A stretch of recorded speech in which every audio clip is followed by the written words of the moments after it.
यहाँ के लोग काफ़ी दहशत में हैं। जिस तरह से लोगों ने कहा कि ब्लास्टिंग के नहीं दिया जाता है, इस कारण फ़िलहाल ये लोग ऐसा कह रहे हैं। लेकिन मेरे पीछे जो आप देख रहे हैं ये भयावह आग लगी है। ये आग का नज़ारा मैं विजय जी से कहूँगा कि वो दिखाएं कि काफ़ी लपटों में लगातार आग बढ़ रही है और अब तक के लगभग 5-6 घंटे हो चुके हैं। BCCL के DGMS और ज़िला प्रशासन की तरफ से अब तक कोई पहल फ़िलहाल अभी नहीं की गई है।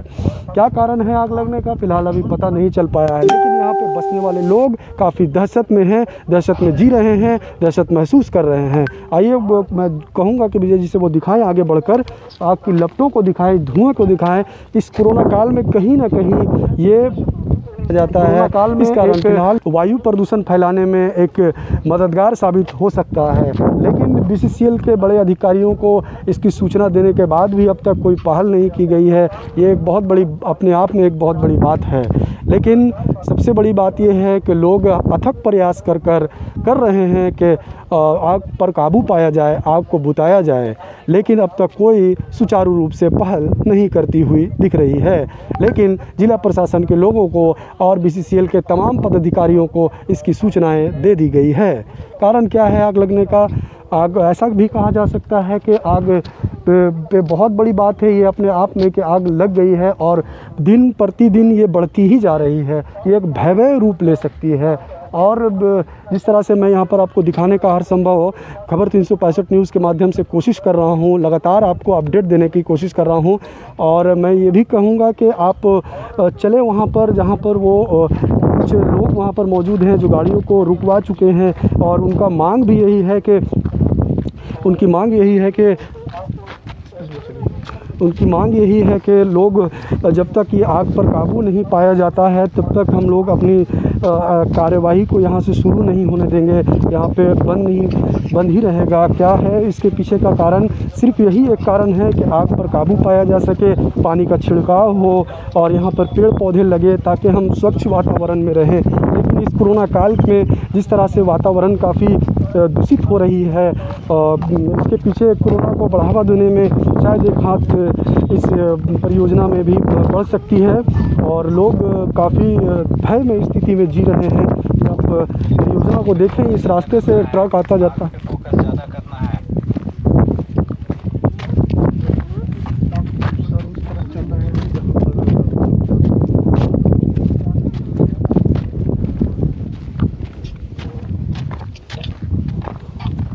मेरे सामने देखें आप कि यहाँ पे काफ़ी गाड़ियाँ बिल्कुल ठप पड़ी हुई हैं, काम धंधा बिल्कुल बंद पड़ा हुआ है। लोग गाड़ी थमी हुई है, गाड़ी में कोयले भी भरे हुए हैं। भरने के बाद भी यहाँ पर देखिए किस तरह का नज़ारा है। मैं विजय जी से कहूँगा कि वो लगातार अपडेट देते रहें, बने रहें, दिखाते रहें वो नज़ारा को लोग देखने को। इससे एक अच्छी पहल हो सकती है। कहीं ना कहीं यहाँ पे बसने वाले लोग, जिस तरह से हमने बातें की और खबर 365 न्यूज़ के माध्यम से लोगों से हमने जानकारियाँ ली कि भाई आप लोग कैसे इस दहशत के माहौल में जी रहे हैं। उन्होंने कहा कि हम लोगों को यहाँ पे हम लोगों ने सूचनाएं दी हैं, लोगों से बातें भी किए और लगातार इस तरह से जो है मामला पेश आ रहा है। तो कहीं ना कहीं ये BCCL प्रबंधन के ये कहीं ना कहीं जवाबदेही हो सकती है, एक पहल हो सकती है। लेकिन साथ साथ सबसे बड़ी बात यह है कि इस कोरोना काल में इसका पहल करना भी अति आवश्यक हो।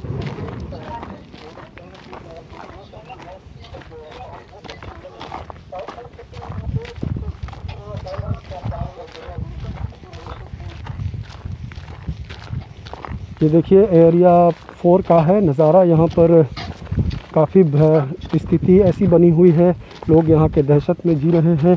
कुछ गाड़ियाँ हैं बंद की गई है ताकि काम बंद हो, ठप हो, तो ताकि हम लोगों की एरिया 5 सिजवा क्षेत्र वासुदेवपुर कोलियरी,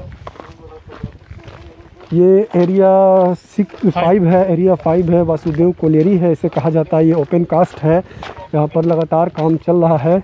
लेकिन अभी आग लगने के बाद से, पहले सुबह जो आग लगी है उसके बाद से इस में जो है काम को बंद कर दिया गया है।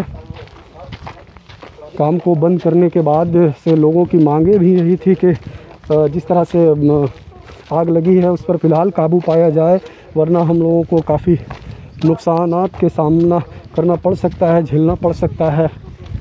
आए दिन इस तरह के मामले ब्लास्टिंग से भी होते दिख रहे हैं।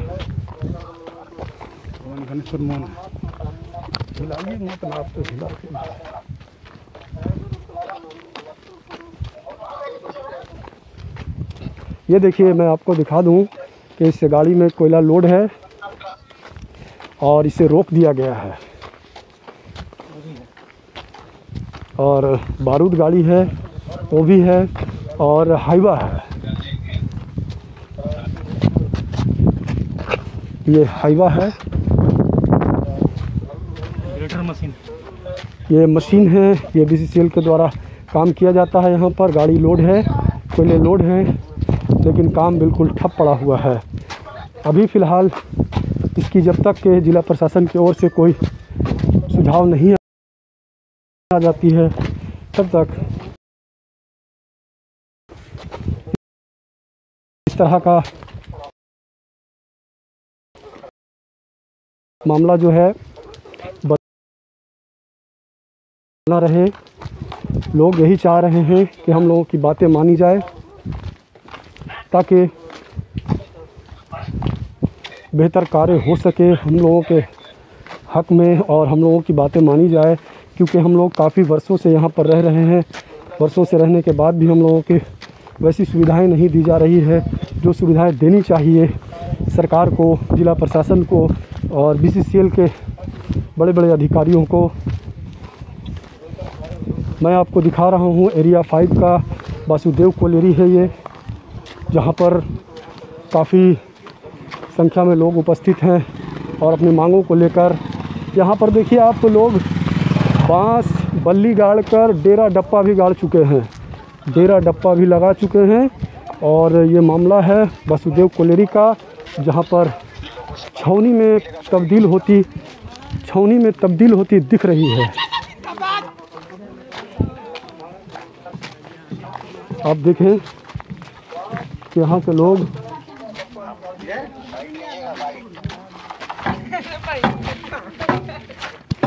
जी, आप देख सकते हैं कि यहाँ पर किस तरह से नज़ारा है। लोग डीना डप्पर लाकर, बांस बल्ली लाकर यहाँ पर अभी ये सिर्फ यही एक कारण है कि आग का जो माहौल बना हुआ है, डर दहशत का माहौल बना हुआ है, इससे छुटकारा पाया जाए, इससे बचा जाए, ताकि हम लोगों की बातें मानी जाए, हम लोग सुरक्षित रहें। हम लोग इसी तरह सुरक्षित रहना भी चाहते हैं। इस कोरोना काल में लोग काफ़ी दहशत में जी रहे हैं, कोरोना से मौतें हो रही हैं, बहुत सारी परेशानियों का सामना करना पड़ रहा है। हमारे सामने RJD के सचिव हैं, प्रदेश महासचिव हैं, मैं उनसे बातें करने की कोशिश करूँगा। बताएंगे सर आप कि ये आग लगने का फ़िलहाल क्या कारण है? फिलहाल कारण ये खूनी गैस का वजह है। हर कुलियरी में हर तरह का गैस होती है। ये माइंस का जो पढ़ाई किया है वो अच्छी तरह से जानते हैं। हम लोग तो इसका पढ़ाई किए नहीं हैं, लेकिन जहाँ तक कुछ जानकारी मिली है, जो वर्कर होते हैं BCCL का, उनका कहना है कि अंदर कई तरह का गैस, खूनी गैस होती है। तो ये गैस अगर फट जाए, लीक हो जाए, तो यही आग का गोला बनकर बाहर निकलता है। आज से 15-16 साल पहले 100 बीघा प्रोजेक्ट कोलियरी में इसी तरह से खूनी गैस का ब्लास्टिंग हुई थी, जिसमें 4 BCCL का वर्कर मरा था और कम से कम 400 आम आदमी मरा था। ये वही कांड यहाँ होने जा रहा है। क्या मांग करते हैं सरकार और हम लोगों का मांग ये है, सरकार से ये मांग है, हमारा हेमंत जी, मैं उनको काफ़ी मान सम्मान के साथ ये कहूँगा कि आप गरीबों के लिए मसीहा हैं, और हम लोग आपसे जुड़े हुए हैं। महागठबंधन में हम लोग सब साथ हैं। हम RJD के महासचिव, प्रदेश महासचिव हुए गुलाम समदानी।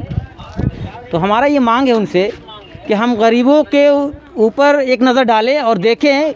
माइंस चलाना कोई बुरी बात नहीं है, काम करना कोई गलत बात नहीं, काम करें, काम जो है नियम के विरुद्ध में रहकर करे।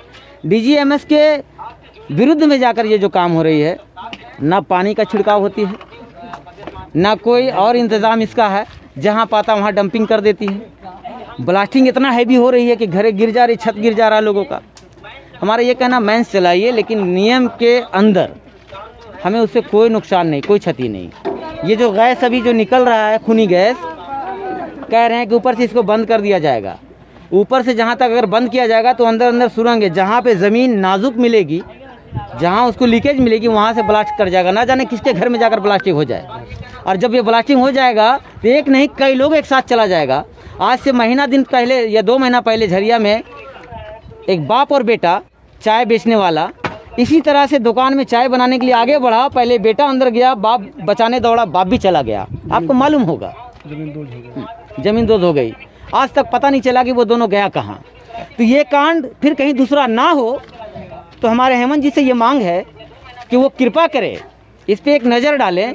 और ये जो जहाँ तहाँ ब्लास्टिंग हो जा रही है, गैस का रिसाव जो निकल जा रहा है, तो जो इसका इंजीनियर है माइंस का, उनसे वो सवाल करे कि कहाँ पे कमज़ोर जगह है, कहाँ पे हमको ड्रिल करना चाहिए ब्लास्टिंग के लिए, कहाँ पे नहीं करना चाहिए। इस पे वो ख़ास तवज्जो दे, ख़ास एहतियात से वो काम को करे। हमें कोई एतराज़ नहीं, हमने इनसे कोई पैसा नहीं मांगा, कोई रुपया नहीं मांगा, ये भी नहीं बोला कि हाँ हमें रोज़गार दीजिए, जबकि देना हक बनता है यहाँ के लोगों का। नहीं दिए कोई बात नहीं, लेकिन कम से कम अपना काम ढंग से आप करें, किसी गरीब को नुकसान ना पहुँचाएं। अभी विनोद उरांव जी बोल कर गए हैं कि जानो माल कहीं अगर किसी का नुकसान होगा तो जिम्मेवारी आप लोग की होगी। मैं उनसे पूछना चाहूँगा कि पिछले साल इसी तरह कोरोना काल चल रही थी और इसी तरह ब्लास्टिंग हो रहा था। एक लड़का का कमर में चोट लगा, जांघ टूट गई थी, PMCH में भर्ती किया गया था, उनको अच्छी तरह से पता है। उसके लिए हम लोग आवाज़ उठाए थे, पत्थर जाकर बाहर ऊंचाई पे गिरा था, उसको चोट लगी थी। तो उस वक्त वो आकर के हम तमाम लोगों की तरफ से मसीहा बनकर खड़े हुए थे। विनोद उरांव साहब कंपनी के विरुद्ध बात किए और 2 ही दिन के बाद वो बदल गए। ये क्या हुआ?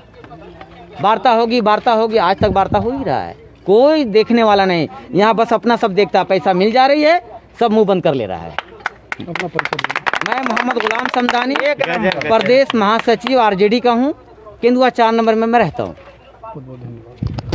जैसा कि आपने देखा, प्रदेश महासचिव RJD के उन्होंने बताया, लगातार जानकारियां दे रहे थे कि हम लोगों के द्वारा ये अथक प्रयास भी किया जा रहा है और DGMS को भी कहा जा रहा है कि जिस तरह से आग लगी है उस पर फ़िलहाल अब काबू पाया जाए, नहीं तो हम लोगों को काफ़ी परेशानियों का सामना करना पड़ेगा।